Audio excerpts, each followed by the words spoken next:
is your host. Let's get ready to rumble!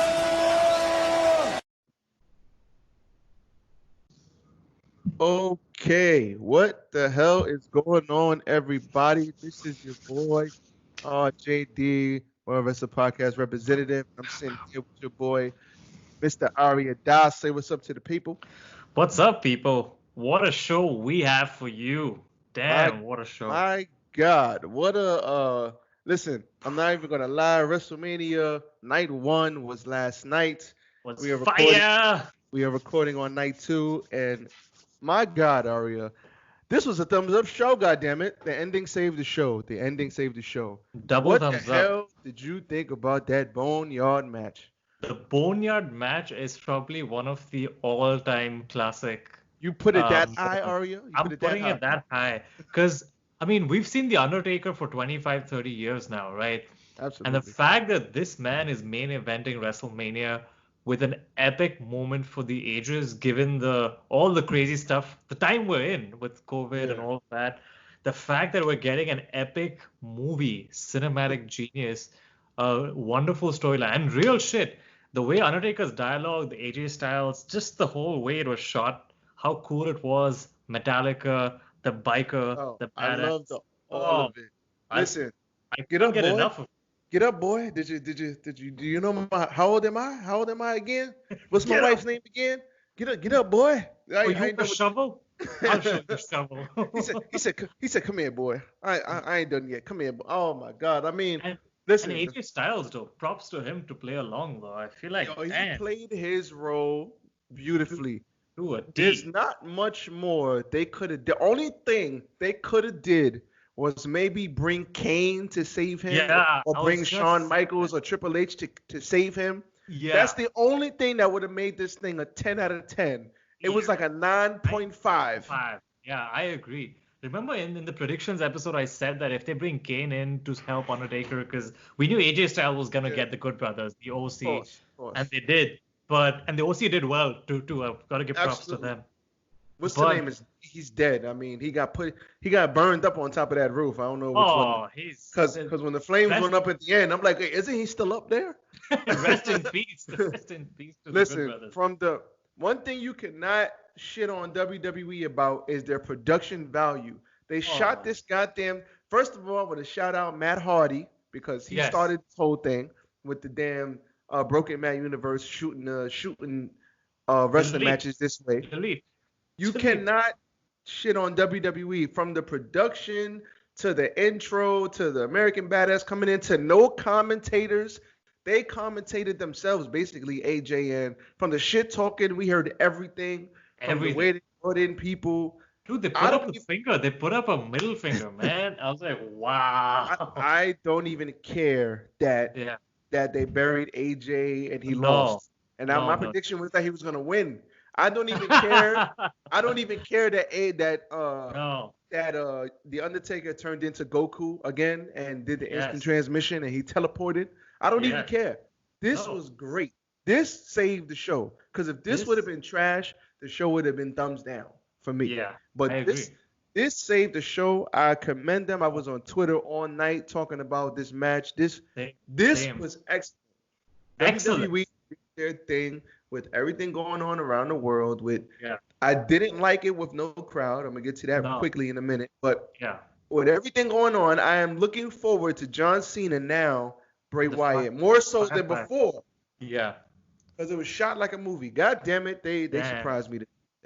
Dude, this, like, I didn't know what to expect. Like, the show was good up until this point, but it wasn't great. Yeah, but it was okay.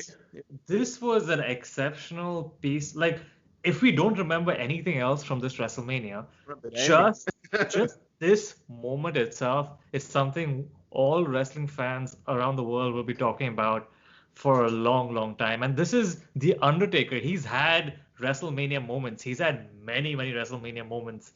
And this guy who's been around since the early 90s, 30 years later, main eventing WrestleMania Night 1, and he hit the ball out of the park. This was cinematic genius. This was like Friday the 13th meets Metallica. That's what I'm saying. They shot it like a low budget movie. Like it was great. My It was goodness. fucking great.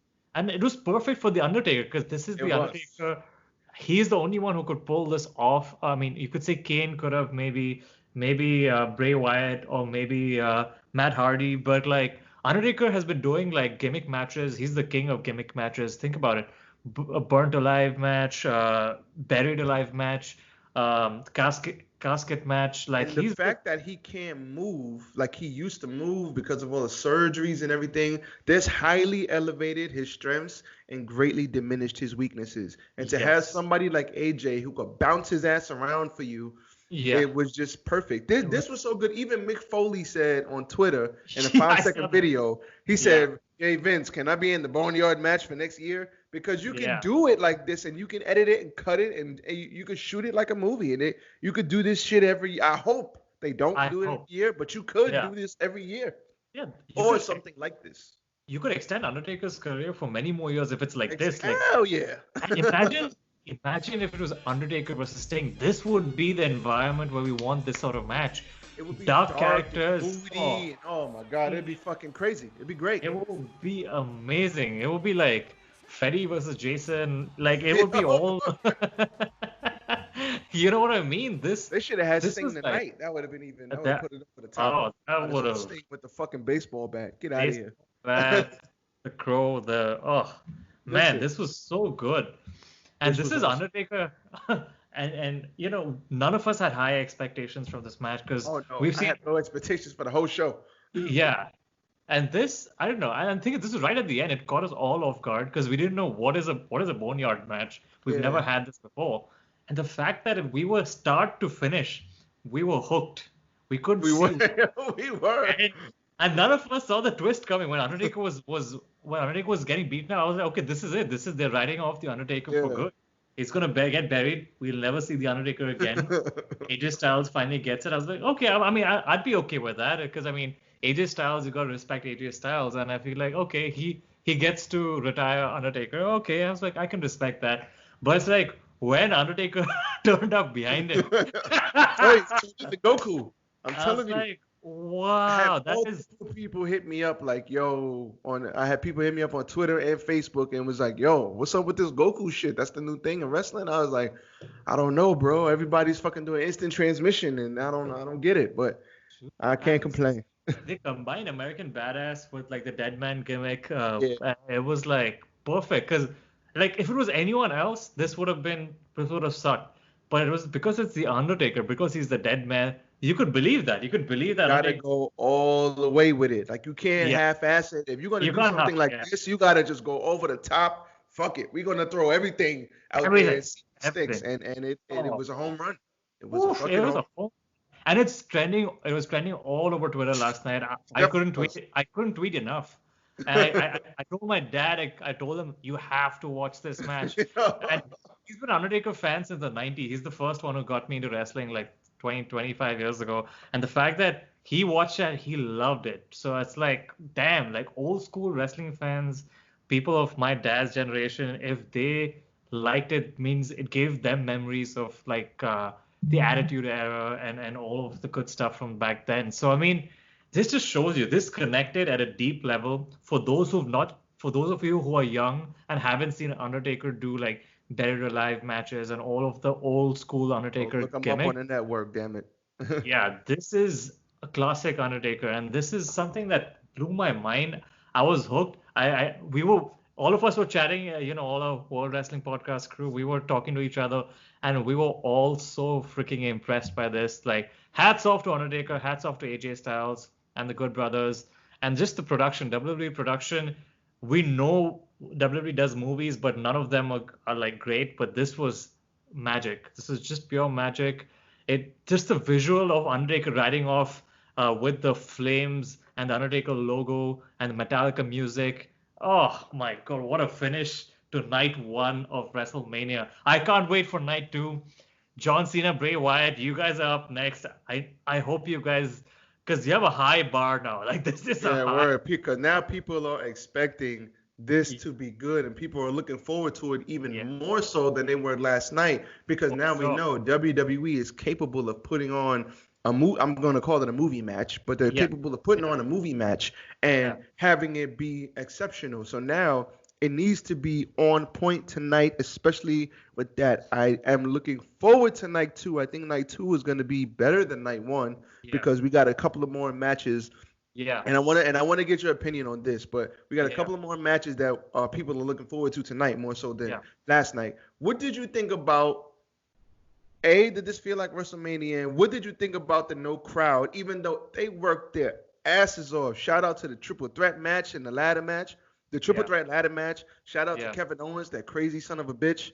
And I mean, those 3 matches, the Boneyard, the triple threat, and what's the other match? And KO and Seth Rollins. Those 3 matches saved this show. But what did you think about the no crowd, and did this feel like WrestleMania to you? So initially it did not. Initially the lack of crowd and Rob Gronkowski and all of that, I wasn't feeling it as much, and I felt like the initial matches were kind of all right, and I was surprised with the Becky match. I mean, she got It was a good match, surprise ending, but I wasn't mad about the ending. But it was okay with the match though. The match was pretty hard hitting. I like because I feel like Shayna Baszler wasn't connecting with the crowds even when the crowds were around. So I felt like it was actually kind of genius to not give it to her right now. And I feel like this sets up Ronda Rousey and stuff later. But beyond that, I felt like obviously the lack of crowd hurt the product. Because, I mean, the crowd... for sure. Like some of these moments, like the KO moment, some of the ladder match moments. Ladder match, a lot of that ladder match, like when this dude walked the tightrope, John Morrison, and did the Spanish fly off the top. I'm like, what the what? I mean, I thought only Ray Phoenix could do that. Or old school Undertaker, or old school, but he walked all the way across. Undertaker only used to go halfway. So, I mean, it was crazy. Oh, man. It did not feel like WrestleMania to me, though. It didn't feel like WrestleMania. The lack of crowd definitely hurt the product. Yeah. These guys still worked really hard. They worked very hard. Their asses off. They should get a fucking bonus and a half because to work with no crowd, especially in a ladder match with no adrenaline, I can't say no adrenaline, but less adrenaline than you would normally have with screaming fans. Like everything had to hurt. I think Xavier Woods tweeted out, those guys, everything hurts those guys 10 times more.